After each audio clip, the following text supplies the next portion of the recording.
I'd like to welcome you to PRI's first Substack Live, where we're going to be discussing the latest findings with respect to how Americans feel about the job that the president is doing.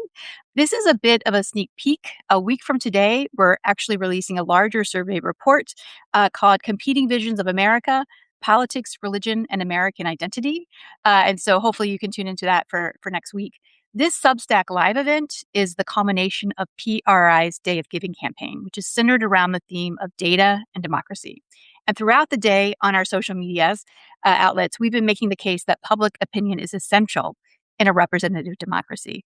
And for nearly 2 decades, PRI has been guided by a core conviction that any understanding of American public opinion is incomplete without a religious lens.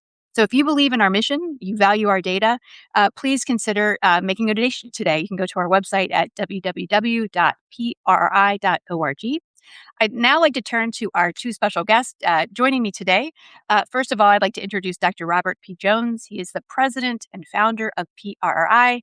He is an award-winning author whose latest book, Backslide: Reclaiming a Faith in a Nation After the Christian Turn Against Democracy, will be published this September. He writes weekly at his Substack, Redeeming Democracy. And for those of you who are Robbie's followers, thank you for joining us today for this Substack Live. I'd also like to introduce another special guest, Dr. Diana Butler Bass. Diana is a founding member of PRI's board.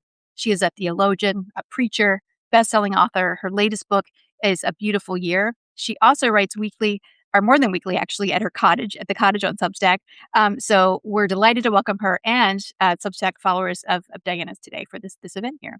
So Robbie's going to start by going over the latest findings with respect to what Americans think about Trump's performance.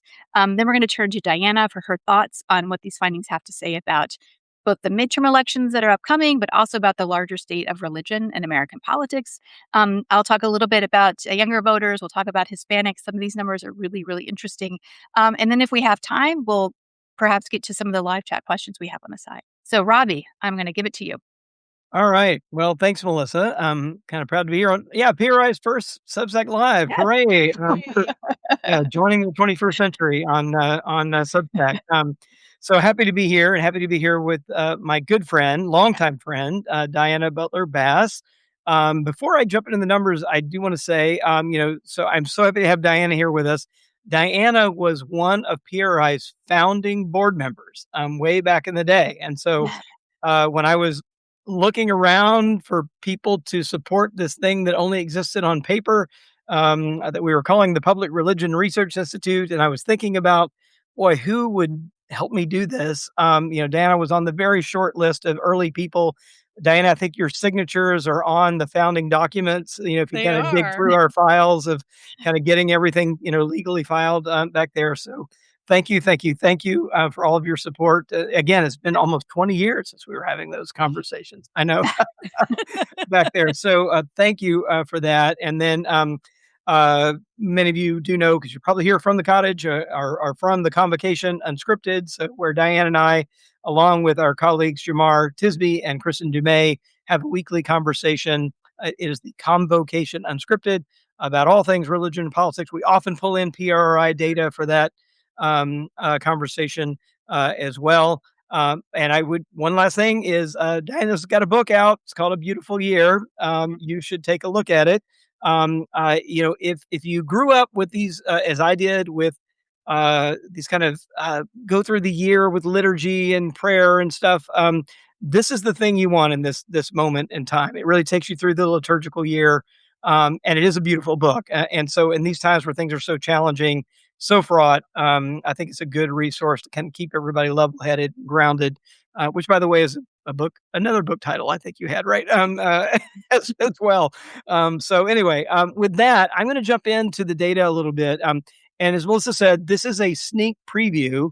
It's a little slice of a bigger survey we're going to release next week that is all about America's 250th anniversary and answering these big questions like, who are we as a country? Who do we want to be as a country? And what does the American public think about that? What do religious Americans think about that?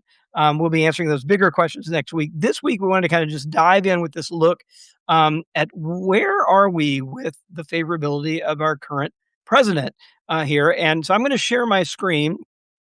And so we're just going to go all tech now. So we got the Substack Live, and we're sharing screen. Hopefully, it doesn't all blow up. But so I want to really just stay with two charts here. There's a lot here. If you want to dig in much deeper, we've got trends, as you can see. We got many other things as well. But I really just want to stay with make sure. Can you guys see it? The It's screen? just coming up now, actually. There it is. Okay, yeah, There it is. it took a little while. All right, so I'm going to stay with two charts. There's much more here. Again, it's PRRI.org. If you want to go, it's right there on the homepage. If you want to go see and do a deeper dive here, but I just want to look at two. One of them is the decline in Trump's favorability between 2024 and 2026. And here, often with polls and then kind of looking at politics, people kind of, and PRI does too, look at Republicans and independents and Democrats. For this, we decided to slice it a little thinner. And actually, we have a 7-point partisan scale that goes all the way from strong Republican to strong Democrat. And it allows us to get a little finer grained look at the data. This is actually one of the things that PRRI is known for, is having bigger sample sizes. So you can't slice the data this thinly and really look at these subgroups without a large data set. So this is a survey of 5,000 Americans conducted in the first couple of weeks of May. And it allows us to look here, and you'll see this very, very distinct pattern. Before I say anything, you'll just see the independents right here in the middle. And we're comparing numbers from a survey that PRI conducted, really our flagship American Values Survey, right before the 2024 presidential election, and this most recent data just out of the field today. And you'll see here that it really is independents. And these, by the way, are true independents. These are independents who do not lean Democrat, nor do they lean Republican. They say they don't lean either way. Mix of that, and they are they have dropped 21 percentage points since right before the presidential election. Their favorability of Donald Trump is now at, wait for it, 14% today. And you'll see the other groups that really have dropped in terms of the political lens here are independents who lean Republican. They are now at 48%. And these are groups that typically do vote Republican, but they're now below a majority. They dropped 17 percentage points since the election. And then the kind of softer Republicans who are partisans, but not as strongly, still in majority territory at 63%. But even there, they dropped 7 points. The strong Republicans really haven't moved at all, nor have strong Democrats. So it really is this kind of center and center right move that we've seen kind of pull away from the president in terms of favorability over the last couple of years. And then there's another similar chart that we have here. We have trends and all that, but just to kind of give you all in one chart, if you look at the landscape in terms of religion, and at PRI, we break out these religious groups fairly finely. Again, we have a large sample size. We're able to do this with higher confidence. And again, the things that stand out. So if independents stood out in that previous chart, the thing that jumps out at you here are Hispanic Protestants and Hispanic Catholics. Now, for those of you who maybe haven't tracked it, you should know that these two groups, Hispanic Protestants and Catholics, actually vote very differently. In most presidential elections, you will have Hispanic Catholics voting for Democratic presidential candidates. And then these last few election cycles, we've had Hispanic Protestants voting for Trump. And in fact, have voted for Trump about 6 in 10. So I think that, again, is probably the most remarkable one, is a 14 percentage point drop among a group that voted about 6 in 10 for Trump in the last presidential election. Their favorability of Trump is now down to 37%. Right. And Hispanic Catholics who only a minority voted for Trump, but still their favorability is down to 23% after a 14% drop. This group of non-Christian religious Americans are kind of Jews, Hindus, Buddhists, Muslims in that group, dropped 9 percentage points down to only 18 percentage points. And then the thing I think, if you look at it across here, is a drop across all white Christian groups, evangelicals, non-evangelicals, white Catholics, about the same among unaffiliated. But here's what's remarkable. There's really only one religious group in the entire religious landscape now that has a favorable view of Trump, and that is white evangelical Protestants. They are still 2/3 favorable. Believe it or not, that's a drop of 5 percentage points. So he's lost ground even among white evangelicals, but they're still with him by a margin of 2 to 1.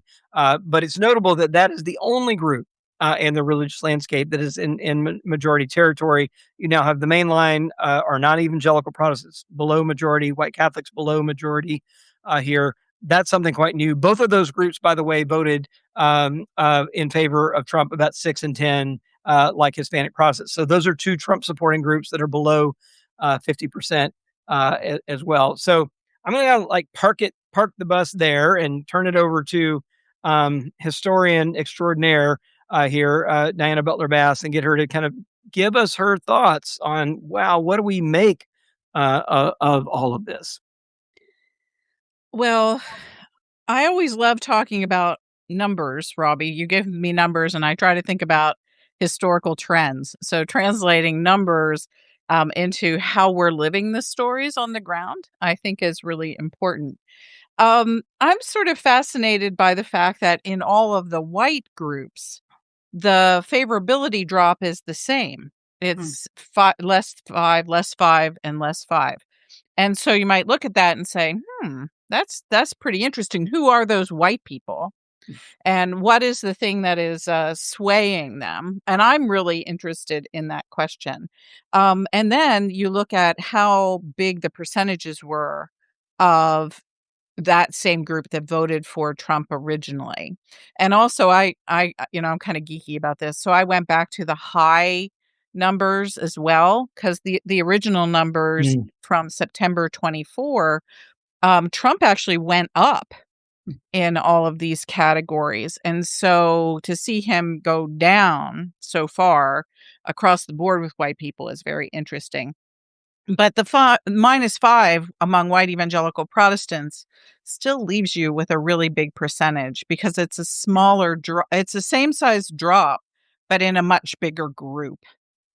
And so it shows to me that there's a robustness in these religious communities, in these churches, where they really are holding on to Trump. And this is even after things like the Trump Jesus AI meme, where some evangelical pastors got very upset by that. It's to me at least encouraging to see that white mainliners and white Catholics are finally below 50%. And I am absolutely positive that that's attributable to immigration issues and what happened specifically in Minneapolis in January. That's when you saw a really big drop into March 26. Both of those communities care about immigration, and both of them have done a lot religiously to support immigration in the United States. And so that they are reacting to that is no surprise. You want to say just a little bit about that, about kind of the positionality of mainline in that upper Midwest, area of the country, and yeah, their history there of like refugee resettlement, and just to kind of round it a little more. I know I've heard you talk about that. Yeah. Yeah, it's almost like if you wanted to insult the mainline, the white mainline, the place where you would go to do it would be the upper Midwest, because that is the place where these denominations, the old white label denominations, Lutheran, Methodist, etc., this is one of the places where they're the strongest. And in Minnesota in particular, they're one of the majority religious communities as far as Lutherans are concerned. And when ICE came in and went after the immigrant community, they went particularly after Somalis. There were other immigrant communities they also attacked. But the Lutherans have had a big impact on bringing Somali refugees to the United States, have a multi-decade relationship with the Somali community, and have supported it through its history now in the United States from the late 20th into the beginning of the 21st century. And so when they came after the Somalis, it was literally like for the white Lutherans of Minnesota, attacking their friends and neighbors. These are the people that they supported to bring here as refugees. And so and often supported I was Go just ahead. saying with the support of the federal government, right? They Yeah, were co-op. Yeah.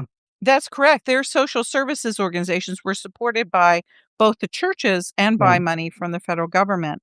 And it's really that way, kind of all scattered all through the Midwest in places where towns and counties were in decline. A lot of religious groups brought in refugees. In Iowa, and in Ohio, the Haitian community was supported by, I believe it was the Congregationalists and the Methodists. And so it was almost like a targeted sort of Mm. way of kicking these white mainline churches in the teeth and saying, all this work you've done, which you have seen previously as good work benefiting both America and your own religious command to love your neighbor as yourself, and to treat refugees and immigrants well.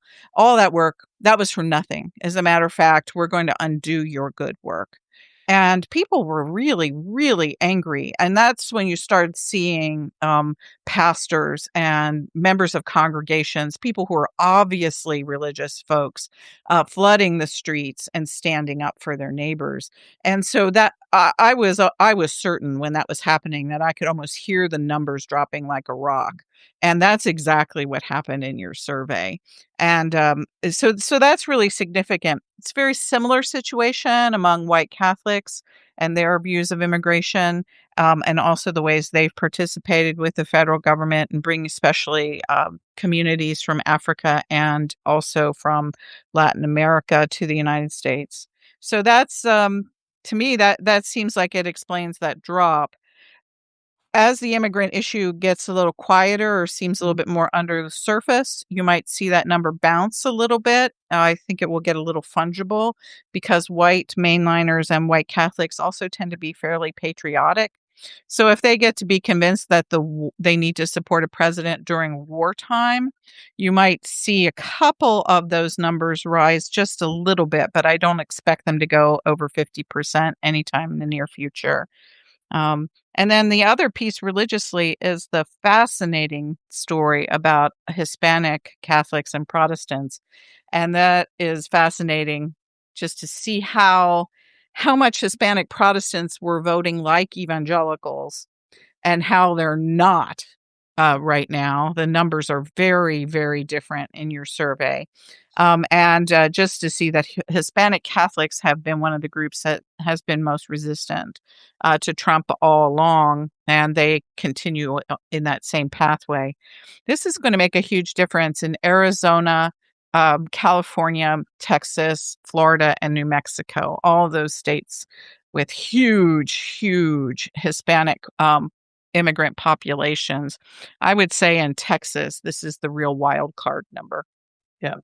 I think that's right. And to note that, in many of those states you named, the Catholic vote is overwhelmingly Latino, right? In That's those right. in those states. I mean, so it to alienate Latino Catholics, in that world is not, and Latino Protestants who have voted for Republican candidates. I mean, that's a challenge. And on that, looking ahead to the midterms, one other thing I'd add is, if you look at the states that, are always the swing states and that determine presidential elections that are likely to determine the balance of power in Congress in the midterms, they're not South Carolina and Alabama, where evangelicals are so strong. They are those upper Midwest states. I mean, they're Michigan, Wisconsin, Pennsylvania. These are the states where mainliners and white Catholics actually are fairly strong, and in fact, vastly outnumber evangelicals in those states. And so you lose that drop there, could turn out to be quite consequential, in the upcoming elections. It is literally like a targeted alienation campaign. You go out, they've gone after the strongest religious groups in the two areas of the country that they need the most. The Rust Belt, going after white Catholics and white mainliners where they're super strong, and then going after Hispanics in the Southwest. where you absolutely have to have that Hispanic Protestant vote or you're just not going to win. And that's been the thing in Arizona, is Arizona has more Hispanic Catholics than they have Hispanic Protestants. It's a much more evenly sort of divided Hispanic community with a preference towards Catholicism. And so to this point, the Hispanic Catholic vote has tended to impact the Hispanic vote overall in Arizona. But if you start throwing in some Hispanic Protestants and the Catholic number is falling, you've lost Arizona. These are all swing states. Yeah.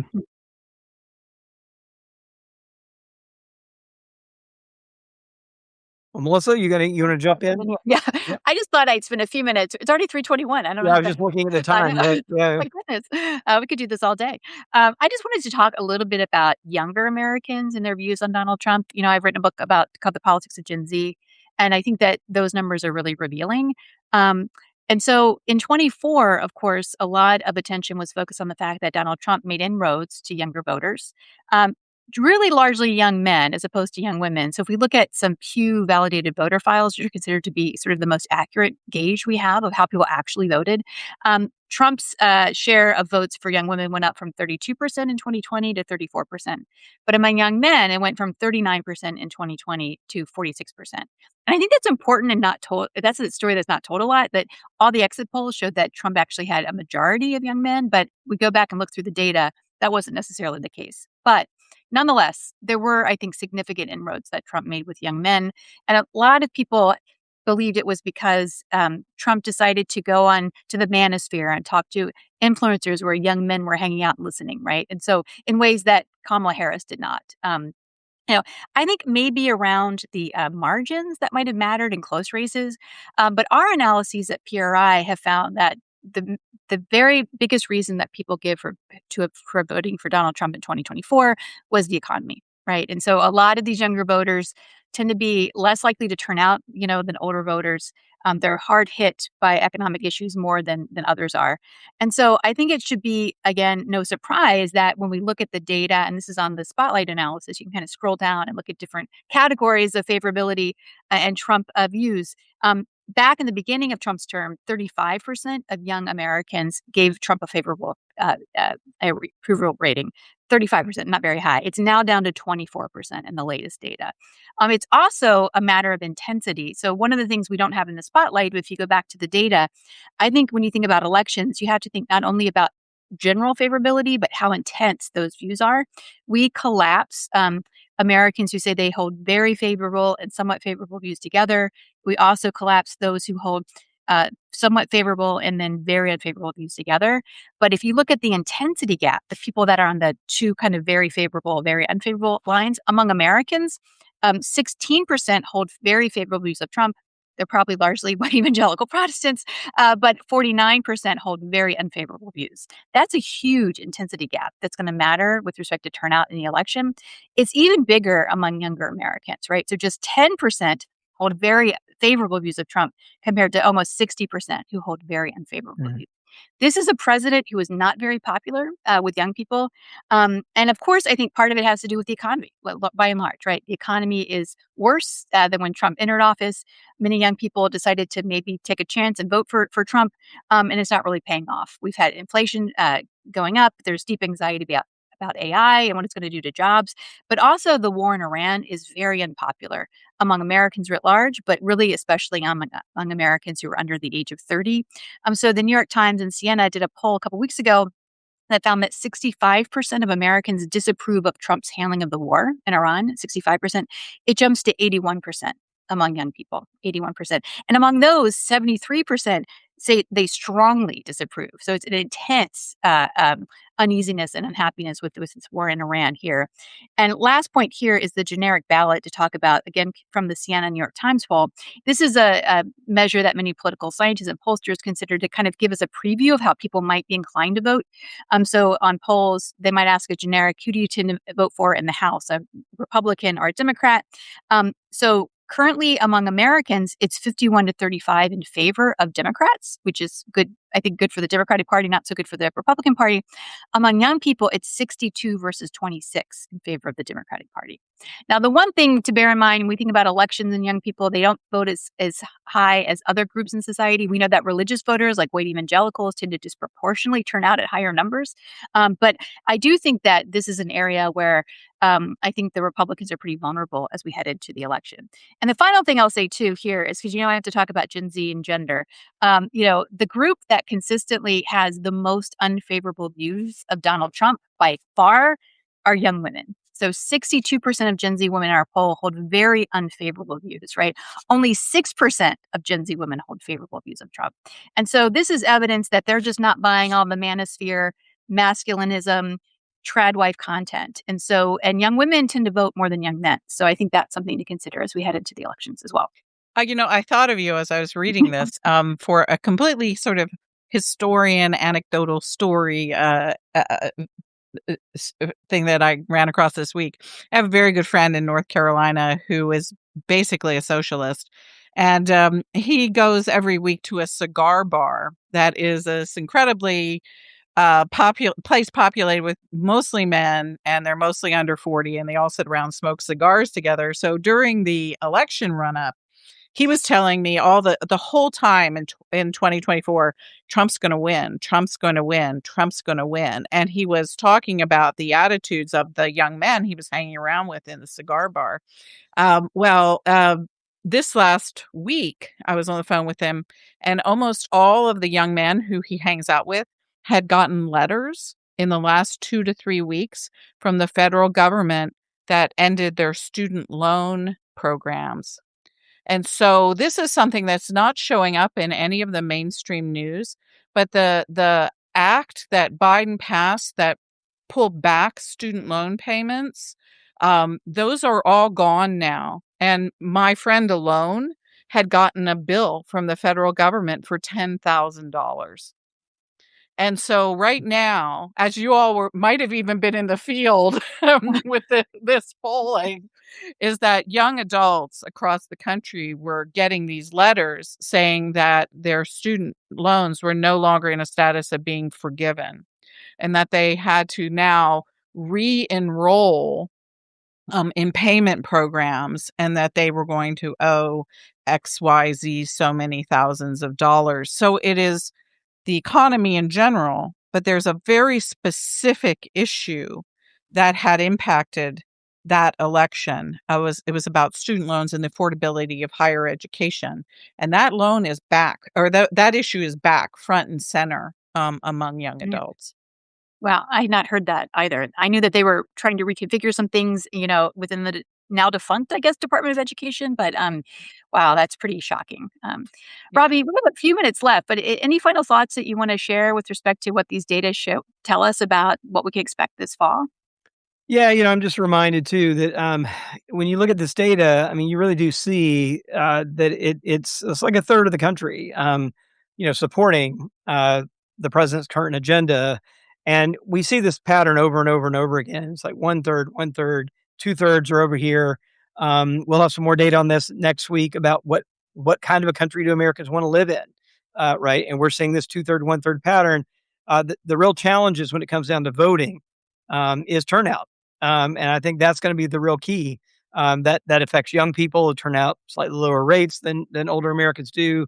And so if you've got super turnout among kind of Trump's base and then lower turnout amongst others, the opinions of the country won't be reflected in those electoral outcomes. And I think that's just a real wake-up call that, part of democracy. I mean, the good news about public opinion polling is that we can tell people, like, this is where the country actually is. It's not over there. It is actually over here, right? But the only way that gets translated into a kind of policy and governmental reality is if those people turn out and vote and express their opinions, at the ballot box. So, here's hoping that the country, that we will have a democracy that is more representative of the actual views of the country that we see, in high quality public opinion polling like this. Wonderful. Diana, any final thoughts as we close? Oh, I just noticed in a comment thread that someone said that the Somalis weren't the main target of ICE in Minnesota. They were the main target rhetorically of the president, and I think of the larger public discussion. And I think there were lots of reasons for that, because people understood just there was a face to it. Representative Omar, as a Somali, and also, we got to say it has to do with race. Those are immigrants that are out there, and they're Black, and the other racial groups, of course, were Hispanic and Asian, and they're the Hmong people, which again were supported very strongly by the Catholic Church and by Lutheran Social Services in the Upper Midwest.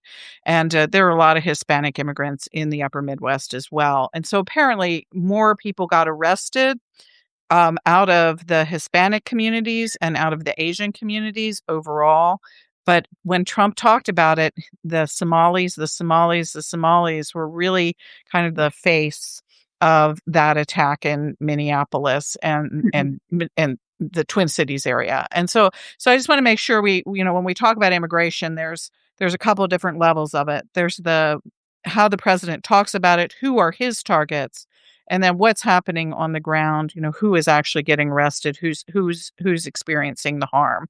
And in both levels, the churches up there were aware and very upset, and they were impacted very strongly across the board by both the public prejudice and the actual execution of the plan. Yeah, and I think too, the Trump administration consistently going after and trying to blame the Somalis on fraud with respect to daycare. I mean, it's an ongoing running theme on a lot of far-right news. And so that's the picture of who's the problem, the othering that we see. And I think there's obviously also a racial component to it as well. Well, on that kind of downer note, I do want to talk about, I want to thank everyone for joining us today. I think we managed to have a successful Substack Live. A few folks have said in the chat, is this data available? Absolutely. Go to our website, PRRI.org, and you'll see right at the top a link to this new spotlight analysis.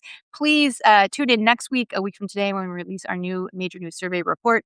And at the same time, if you're so inclined, this is a moment when serious public interest journalism and evidence-based research are under attack more broadly. And I think that what makes me proud of being affiliated with PRRI is that we have a commitment to very gold standard methodology, to illuminating kind of the facts, and bringing, this rich kind of analysis about where the public stands on sorts of things. So if you consider our work important, please make a gift today. You can go to our website at prri.org.